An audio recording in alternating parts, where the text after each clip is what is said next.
Hello, my name is Mark. I am a builder.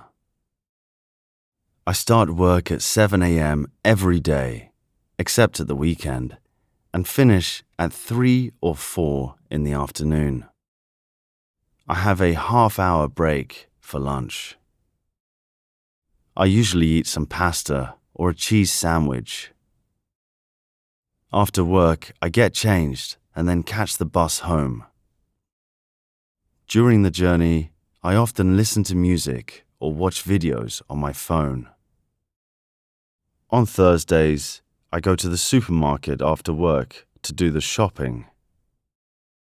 I sometimes have a nap before dinner.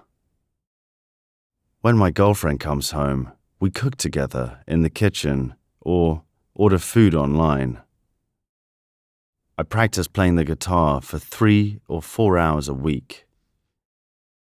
Before I go to bed, I have a shower, wash my hair, and brush my teeth.